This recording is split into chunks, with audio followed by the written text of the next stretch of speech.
We start chapter 6 of the Odyssey with Odysseus and his men having left Hades and going on their journey home to Ithaca. Now, as foretold by both Circe and the prophet Tiresias, Odysseus and his men come up to the Isle of the Sun God. All of these cattle belong to the sun god, and Odysseus had been warned by both of these characters, Tiresias and Circe, do not harm the cattle or sheep. If they harm the cattle or sheep, the men who harm the cattle or sheep will never return home. So Odysseus actually shares this information with the men. He tells them, we've been warned to stay away from this island, but I do recognize that we just escaped the dangers of Scylla and Charybdis, and we might need to rest. Now, I'm encouraging us to go. I think we should leave. But Odysseus' men are exhausted, and they beg Odysseus to let them land on the island.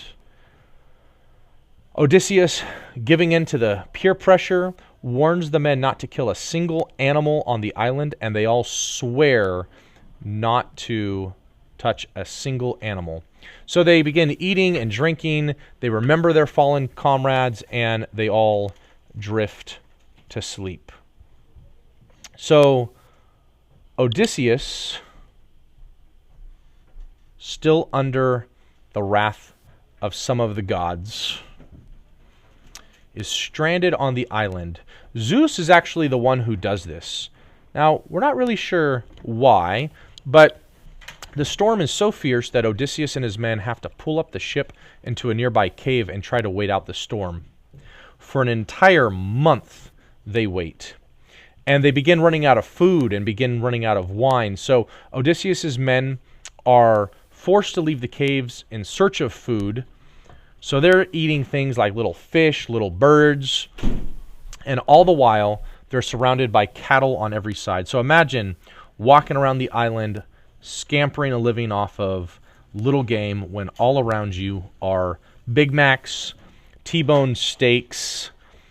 Horrible, right? So Odysseus, finally having learned lessons about pride, takes time to go pray to the gods for relief.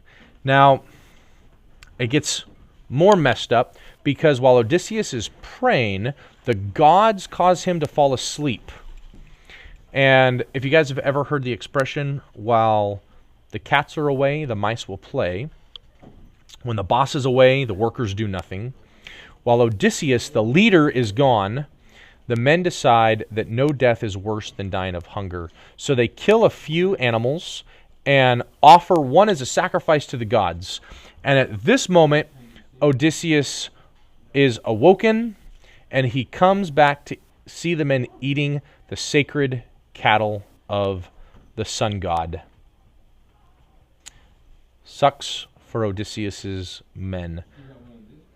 Now, the gods are obviously against Odysseus, right? They stranded him here. They caused him to fall asleep. But the men have made a mistake. The sun god actually signs the sun so brightly on Olympus and threatens to leave the upper world behind and shine in the underworld unless Zeus does something to fix the problem. So Zeus says, I will destroy the ship when it goes out to sea. And we kind of get this little aside, right, where the gods are actually talking about. So Odysseus and his men do leave the island, but not before the gods cause all of the animals to come back to life. So the dead cows start mooing. Doesn't matter if they were on the plate or the bones.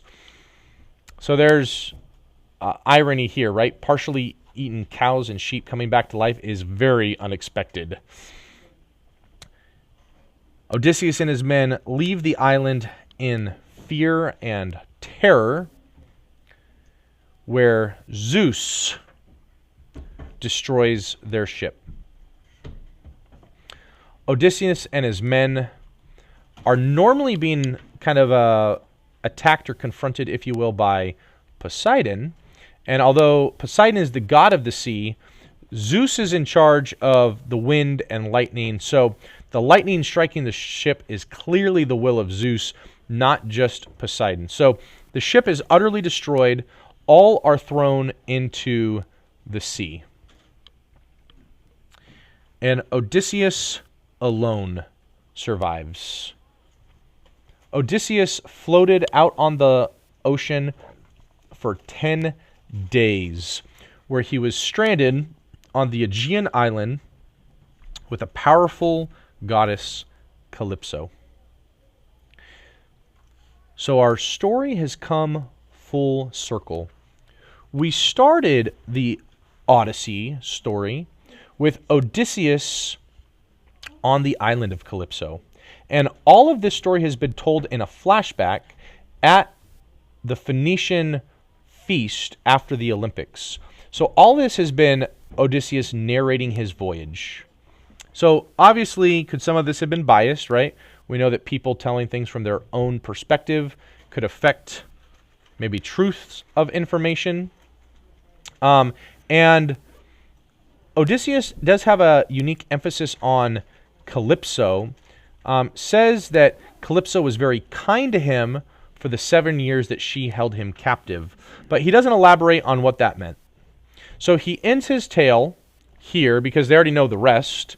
And the king of the Phoenicians says, I believe that the hardest part of your journey is over, and we are going to help you get home. And not just help you get home, but we're going to send you home with many rich gifts, befitting one king to another. So, the next morning, they set sail with one of the Phoenician ships to get Odysseus home. Now, Odysseus falls asleep on the voyage, almost as though he is dead, and begins forgetting all of his trials and pains, both from the Trojan War and his journey home. And when the Phoenicians finally get to Ithaca, they move Odysseus and all of his treasures off their ship onto a peaceful resting place on the shore, and they begin to sail home again. Now, there's a little hyperbole here when it says that Odysseus slept still as though dead, right? He's obviously not dead, but the point is he is crashed out, right? He is crashed out. There's something kind of symbolic about this death-like slumber. If we think about the hero's journey, right? He has died and now returning to Ithaca is reborn. Now, there's a kind of a cut scene where Poseidon, we learn, is still very angry at Odysseus and takes his frustration out on the Phoenicians. He's worried that if people start interfering with his punishment, the other gods will respect him less. So the Phoenicians, they try to appease Poseidon. They offer sacrifices, but he covers their city with a mountain. So maybe an avalanche, maybe an earthquake, maybe a volcano. Something happens where the entire Phoenician city is destroyed. And Odysseus wakes up surrounded by a mist and treasure and doesn't know where he is. He's concerned that he's alone. He's surrounded by tempting treasure that maybe somebody could come and rob. And he meets another traveler who's very cryptic about his current whereabouts. Now, we should begin to guess on who this character is based on her spear and the fact she's coming to talk to Odysseus. She reveals, this unknown character, that Odysseus is currently on the island of Ithaca. And Odysseus, he starts lying immediately. He's careful and suspicious at this point and pretends that he has never even heard of Ithaca. He's never been to Ithaca, that he's from Crete. And Athena reveals herself and playfully admonishes Odysseus' tricks. She asks him why he could not recognize her, even though she has been watching over him his entire journey home. And he tells her it's known that she changes her form often, and then asks basically again, am I really home? So she lifts the mist, and he looks around at his country once more. Odysseus is home. He recognizes things. He recognizes trees. He recognizes a cave. He puts all of his treasures in this nearby cave, and Athena moves a big rock in front of the entrance to hide the treasures for him. And she explains to him that she is going to help him destroy the suitors and restore Odysseus' kingdom. However, she doesn't want him to meet the same end as Agamemnon, who we know got killed when he got home. So she disguises Odysseus as an old beggar so that no one will recognize him. This will also allow Odysseus to get a feel of his kingdom and determine the loyalty of his servants and subjects. So Odysseus hardly recognizes himself, right? Old, wrinkled, withered skin. And as he's looking at himself, Athena tells him that she's going to leave and bring back his son Telemachus. So there should be a moment of excitement, something to look forward to, since Odysseus remembers his son, but Telemachus was so young, such an infant when he left, that he has no memory of his father at all. So Athena tells him first to visit Emmaus, the swineherd. As Odysseus goes up, the dogs sense him. They start barking at him, and Emmaus comes out, hoping it's not another suitor after more of his livestock. So Odysseus in this disguise is going to be able to determine friend from foe. Odysseus goes to Emmaus' dwelling. We learn that Emmaus is the swineherd to the king. He calls off his dogs because he wants to treat a guest respectfully, right? He doesn't want to incur the wrath of the gods for mistreating a guest. So this shows he already has the Olympians' favor. He talks to this strange beggar, lamenting the loss of his king and master Odysseus. And next he actually invites this beggar, who we know is Odysseus, to come in for some food, some drink, and some companionship. We obviously can tell that Emmaus is still loyal. He hates the abuse that the suitors have taken the liberties with Odysseus' wife and the household. He refers to Odysseus as his long-dead master. And Odysseus, still in disguise, swears that Odysseus will one day return and avenge his kingdom before the month's end. Now, Emmaus obviously wishes that this were true, but he believes that Odysseus is dead. So Odysseus tells him he knows that Odysseus is alive. Emmaus doesn't believe him, but still gives him a warm place to sleep for the night. Meanwhile, Telemachus are on their way back home, him and his men, and they're interrupted by a visitation from Athena. She instructs Telemachus to return home quickly, but warns him to avoid the strait on his way home, where the suitors are planning to ambush and kill him. And she tells Telemachus that as soon as he gets home, he must journey to the house of Emmaus and then go home to his mother. So Emmaus is going to be, we think, our meeting place. So he does get home. He's dropped off in Ithaca, and Telemachus begins to make his way to Emmaus' house. Now, Odysseus, still in disguise as a beggar, sees a stranger approaching this house, and the stranger is greeted by the dogs. The dogs don't bark or attack at him. And Emmaus recognizes Telemachus, the son of Odysseus, rushes out to meet him.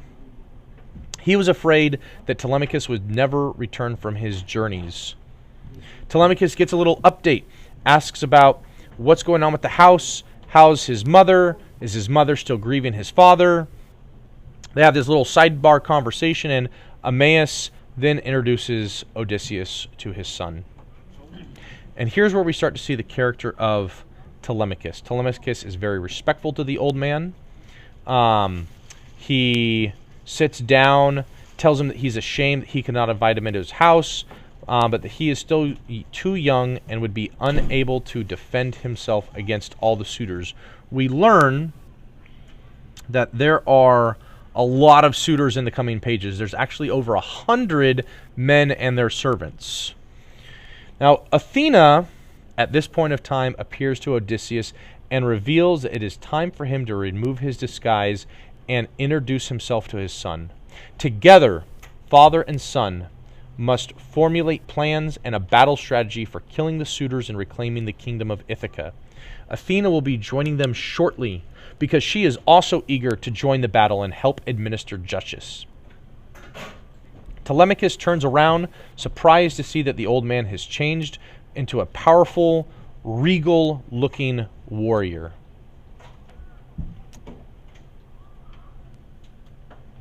And we finally get what we've been looking for. Initially, Telemachus thinks that Odysseus is actually one of the gods. And Odysseus reveals that he is not a god, but that the disguise and powers were that of the goddess Athena, and that he is actually his father Odysseus. Father and son embrace for the first time in 20 years. Now, Odysseus does not recount his journeys to his son, only that the Phoenicians helped him arise home, and that Athena wants them to figure out a strategy for killing the suitors. He asks what they're up against, and Telemachus tells him that there are over 100, and that right now we only have 2 guys, Telemachus and Odysseus, maybe Eumaeus if he wants to join the battle. So he's like, are there going to be more people that are going to come help them? And Odysseus asks if Athena and Zeus are not enough. It'll be you and me, Eumaeus, Athena, and Zeus. And Telemachus kind of seems to doubt that Athena and Zeus are enough. He doesn't have the same experience with the gods that Odysseus does. He doesn't understand that the gods have power over the lives of men. This is our climactic moment. This is the turning point of the whole story. This is 20 years in the making. Father and son reunited and on their way to reclaim the kingdom. Odysseus tells Telemachus that the gods will not stay out of the fight very long once they begin slaughtering the suitors. So, here's the plan. Telemachus will return home the next day and go about his business as usual, while Eumaeus will bring Odysseus, once again disguised, to visit the household of the king. He tells Telemachus to allow this charade to continue, even if the suitors begin to mistreat the king in disguise.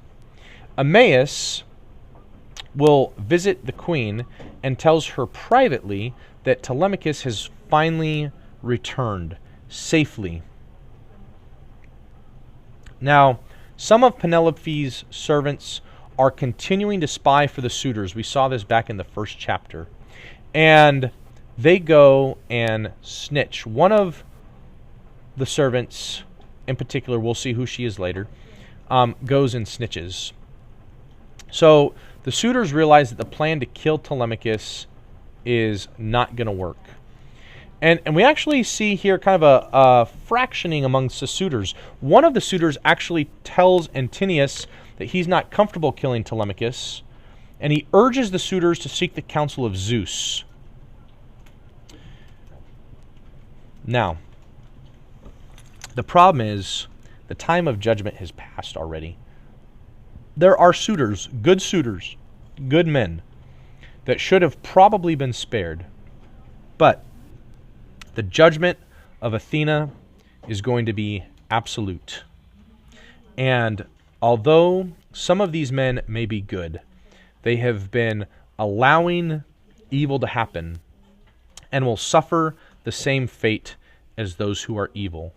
So, chapter 6 ends with one of Penelope's faithful servants telling her mistress that there is a renewed plot to kill Telemachus. Penelope confronts Antinous about his plot and reminds him that his father once fled to Odysseus' house in fear and that Odysseus saved his life. And now Antinous continues to abuse their hospitality, tries to steal Odysseus' wife and murder his son. Oof. Here's where we end. They are all waiting for the next day. Reckoning is at hand.